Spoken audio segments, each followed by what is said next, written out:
তো সব এখন উল্টে গেছে, ভারত বাংলাদেশ পাকিস্তানে উল্টে গেছে। ভারত পাকিস্তানে এখন মানুষজন বলছে বাংলাদেশে যে হুজুরে পাক সাল্লাল্লাহু আলাইহি সাল্লাম বলছেন হুজুরে পাক। সাহাবী বললেন একটা, আর বাংলাদেশের সব জনগণ হুজুর মাওলানা সাহেব কি বলছেন আর একটা, হুজুরে পাক সাল্লাল্লাহু আলাইহি সাল্লাম বলেছেন। আর কত, একটাও চলবে না, মুখেই সব সমস্যা। আল্লাহর নবী বললেন মানুষ যদি অজু করে মুখমণ্ডল ধয় তাহলে মুখমণ্ডলের মাধ্যমে যত পাপ হয়েছে সব ঝরে যাবে। যখন অজুতে মানুষ কোণে পর্যন্ত হাত ধৌত করবে, হাতের মাধ্যমে যত পাপ হয়েছে সব পাপ ঝরে যাবে। যখন মানুষ পা ধৌত করবে তখন পায়ের মাধ্যমে যা পাপ হয়েছে সব পাপ ঝরে যাবে। এখন লোকটা অজু করে মসজিদের দিকে যাচ্ছে, তোর তো আর কোনো পাপই নাই, তাহলে সালাত দিয়ে কি হবে, নামাজ দিয়ে কি হবে? তো নামাজটা তার জন্য এখন নফল, মান বৃদ্ধির জন্য হয়ে যাবে, মান বেড়ে যাবে। অজু যখন মানুষের ভালো হবে তখন অজুতেই সব পাপ ধুয়ে গেছে। আমি যে কথা বলতে যাচ্ছি সেটা আবার একটু দেরি হচ্ছে। সব পাপ অজুতে ঝরে যাচ্ছে। মুখের পাপ নিয়ে কথা বলছিলাম, মুখ বন্ধ রেখো জাহান্নাম থেকে বেঁচে যাবা, এটা হলো কথা। জাহান্নাম থেকে বাঁচার পর মুহাম্মদ সাল্লাল্লাহু আলাইহি সাল্লাম 1 নাম্বার কি বললেন? মুখ বন্ধ রেখো, মানে ভালো কথা ছাড়া বলিও না। 2, বাড়িতে থাকো, জরুরি প্রয়োজন ছাড়া বাড়ির বাইরে যায় না। ঘন্টার ঘন্টা দোকানে বসে গল্প করেন কেন? বউ নাই বাড়িতে? বউ না থাকলে বিবাহ করেন, কাজ শেষ চলে যাবেন বাড়িতে। একরাহুল কালামাবাদ আলী শায়, একরাহুল নওমা কাবল আলী শায়। মুহাম্মদ সাল্লাল্লাহু আলাইহি সাল্লাম জোরালো ঘোষণা দিয়েছেন, পৃথিবীর মানুষ শুনে রেখো, এশার সালাতের পরে কথা বলা ঘৃণিত কাজ। এশার সালাতের পূর্বে ঘুমিয়ে যাওয়া ঘৃণিত কাজ।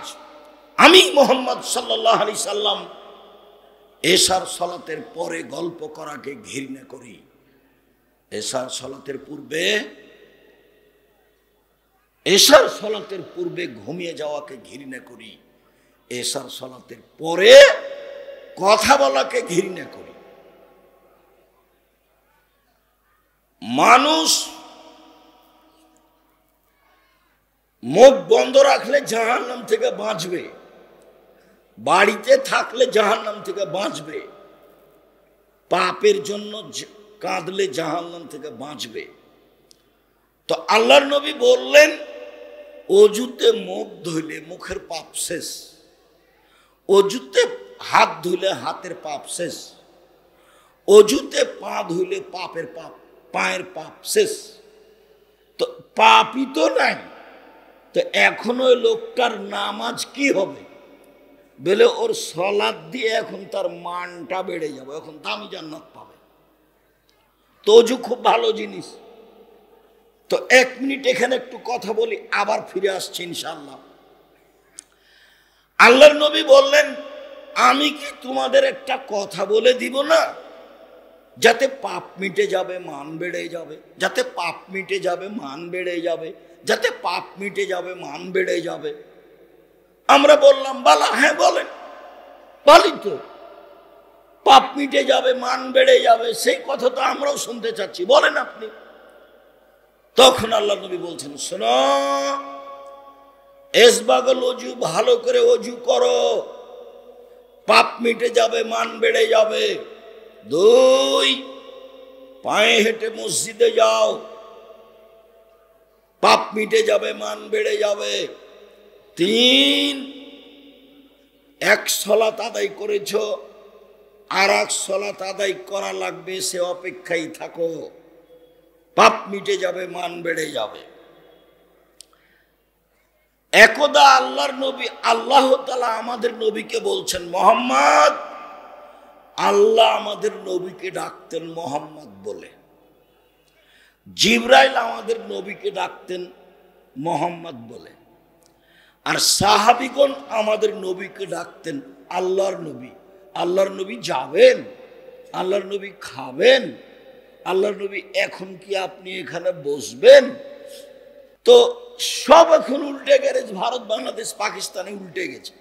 ভারত পাকিস্তানে এখন মানুষজন বলছে বাংলাদেশে যে হুজুরে পাক সাল্লাল্লাহু আলাইহি সাল্লাম বলছেন হুজুরে পাক।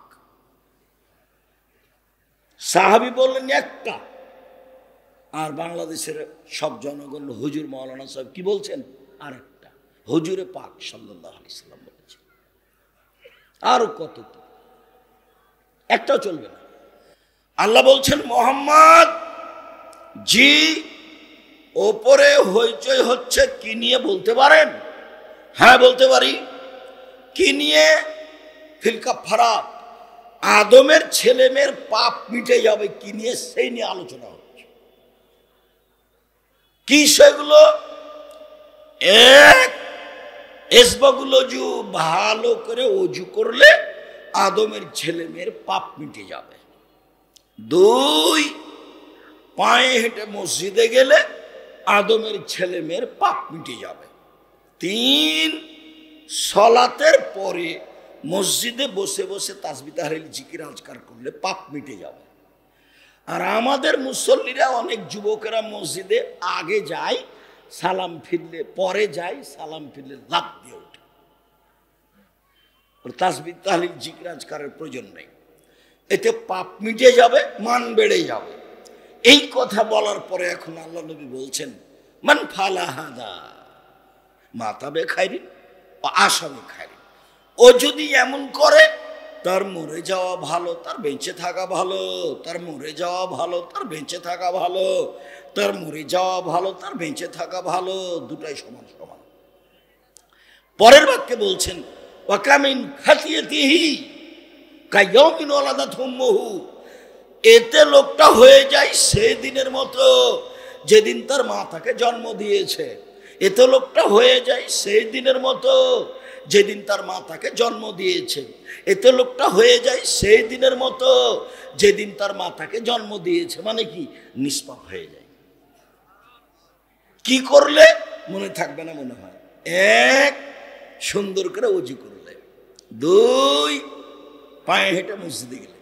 তিন, সলাতের পরে বসে বসে তাসবিহ তাহলিল জিকির আজকার করলে মনে থাকবে না মনে হয়? আরো একটা কথা ঢুকছে, সেটা হলো এই কথার মধ্যে কথা বেড়ে যাচ্ছে। আল্লাহ নবী আরো দুটা জায়গাতে বলেছেন নিষ্পাপ হয়ে যায়। তার একটা বলেছেন কেউ যদি হজ করে, হজটা যদি কবুল হয় তাহলে ও নিষ্পাপ হয়ে যায় সেই দিনের মতো যেদিন তার মা তাকে জন্ম দিয়েছে। আর আরেকটা, কেউ যদি অসুস্থ হয়, বিছানায় পড়ে থাকে, তারপরেও যদি বলে আলহামদুলিল্লাহ, তাহলে হয়ে যায় সেই দিনের মতো যেদিন তার মা তাকে জন্ম দিয়েছে, নিষ্পাপ হয়ে যায়। মনে থাকবে না মনে হয়? আর না হলে কথা শেষ করি, এটি মনে থাক। এবার ফিরে যায়, মনে থাকবে? তিন শ্রেণীর মানুষ নিষ্পাপ হয়ে যায়। তার এক শ্রেণীর মানুষের জন্য তিনটা কাজ। এখন যেটা বলছি বলেন তো, তিনটা কাজ কি কি? ভালো করে ওযু, পায়ে হেঁটে মসজিদ। কাজ দেখাচ্ছ আমাকে? আপনারা যারা আমাকে দেখতে পাচ্ছেন না, আপনাকে আমি আন্তরিকভাবে অনুরোধ করছি কিছুক্ষণ সময় অপেক্ষা করেন। আমিও ক্লান্ত, লম্বা কথার সময় বলবো এটা আমার পরিবেশ অনুকূলে আমি বুঝি না। তো আলহামদুলিল্লাহ যতটুকু বলছি আপনি দাঁড়িয়ে থেকেই শোনেন, এক পায়ে দাঁড়িয়ে থাকেন আপনি। আমি আপনার জন্য এসেছি, দয়া করে আপনি আমাকে কোনো কাজ দেখাবেন না। তাতে তিনটা কাজ আছে। আর একটা, হজ কবুল হলেই আর একটা অসুস্থ হয়েও বলছে আলহামদুলিল্লাহ। এখন তো মানুষের অসুস্থ হলে দেরি করে না, খালি বলছে সিঙ্গাপুর, খালি বলছে ভারত, চেন্নাই, কোথায় যাবে অসুস্থ? অসুস্থ হয়েছে, একটু থামেন, দু একদিন পাপটা ঝরতে দেন। আল্লাহ নবী বলছেন যে যার অসুখ হয়, জ্বর হয়, তো তার পাপটা ঝরে যায়, একবারে মুছে যায়। ওইভাবে কামারের হাপরে লোহা দিলে ওই লোহাতে যত ময়লা আছে হাপরে দিয়ে যখন ওটা লাল হয়ে যাবে তখন সব ময়লাগুলো কি হয়ে যায়? ঝরে যায়। আল্লাহ নবী বলছেন, বুখারী মুসলিমের হাদিস, এটা আমি বলিনি, ওই হাপরের লোহাতে যে ময়লা যেভাবে ঝরে যায়, স্বর্ণ চাঁদিতে যেভাবে ঝরে যায়, মানুষের অসুখ হলে মানুষের পাপ সেভাবে ঝরে যায়। এ কথা তো আর আমি বলিনি, এটা মুহাম্মদ সাল্লাল্লাহু আলাইহি ওয়াসাল্লাম বলেছেন। এবার ফিরে যাই, মুখ ধুলে মুখের পাপ নেই, তো মুখের পাপ, ওই যে ছেলেটার হাতে বড় মোবাইল আছে, শুধু খালি প্রেমের গল্প করে, কত যে জেনার গল্প করে, আল্লাহ মুখখান খালি জেনা নিয়ে ব্যস্ত। আর কত বেটি ছেলের যাদের সাথে সম্পর্ক আছে, আর ওই নোংরা বেটি ছেলেটা দুনিয়ার শয়তান, ওরও যে কত ছেলের সাথে সম্পর্ক আছে আল্লাহই ভালো। দুইজনই একবারে জেনা মাঠে হন্যা হয়ে লেগে আছে, একজনের সাথে কথা শেষ করে আর একজনের সাথে কথা শুরু করে, মোবাইলে চলছে, আর ল্যাংটা মেয়েকে দেখছে, এর উলঙ্গ পুরুষ দেখছে, ওই ল্যাংটা মেয়ে দেখছে। জাহান্নাম কত নিকটে, জাহান্নাম কত নিকটে। আল্লাহর নবী বলছেন, পৃথিবীর মানুষ শুনে রেখো, আমি দুঃখিত, আমি আফসোস করে বলে যাচ্ছি, আমার উম্মত গোপন পাপে লিপ্ত হবে, এটা আমার ভয়। আমার উম্মত গোপন পাপে লিপ্ত হবে, এটাই আমার ভয়। বাপ এক ঘরে গোপন পাপ করে, বেটি আর এক ঘরে গোপন পাপ করে। অজু করলে মুখের পাপ ঝরে যাবে। মুখ সমান তিনটে, চোখ, চোখে যা দেখেছেন, চোখে তো দিন রাত উলঙ্গ মেয়ে দেখছেন, দিন রাত জেলা দেখছেন, মাথায় টুপি আছে, দোকানে বসে আছেন, আর দোকানে তো ল্যাংটা মেয়ে নাচছে। সেটা আপনার জন্য কেমনে মানায়? আপনার চরিত্রটা কিভাবে মেনে নিল? চোখ দিয়ে যা হয়েছে মুখের সাথে, দুই কান হলো মুখের সাথে, কানে ইয়ারফোন লাগা আছে, ইন্ডিয়ার গান চলছে, তাহলে কানে পাপ হয়, মুখে পাপ হয়, চোখে পাপ হয়।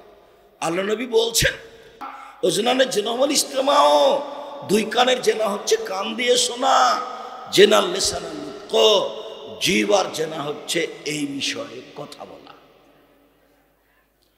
পৃথিবীর মানুষ মুখ কন্ট্রোল রেখো, জান্নাত হবে, জাহান্নাম থেকে বেঁচে যাওয়া।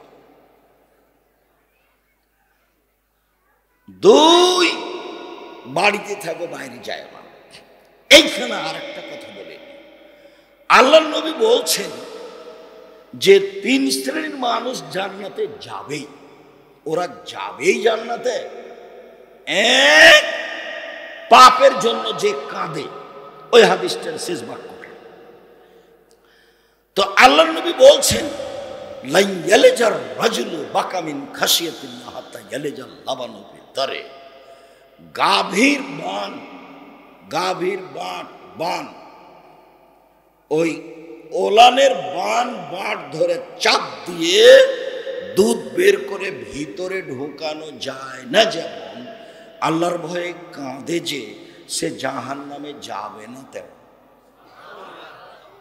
তার মানে ও জান্নাতে যাবে, তার মানে ও জান্নাতে যাবে। আল্লাহর ভয়ে যার চোখের পানি ঝরে সে জান্নাতে যাবে। তিন শ্রেণীর মানুষ জান্নাতে যাবে, তার এক শ্রেণীর মানুষ যে আল্লাহর ভয়ে কাঁদে। তো কাঁদে যে সে জান্নাত জাহান্নামে যাওয়া এমনি অসম্ভব, দুধ ওলান বাট থেকে চাপ দিয়ে বের করে ভিতরে ঢোকানো যেমন অসম্ভব। কথা বোঝা যায় না নাকি? দুই, আল্লাহ রাস্তায় পাহারা দেয় যে, দিন ধর্মের কাজ করে যে। তিন,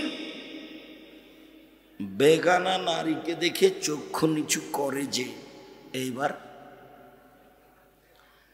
অপর নারীকে দেখে চক্ষু নিচু করে যে।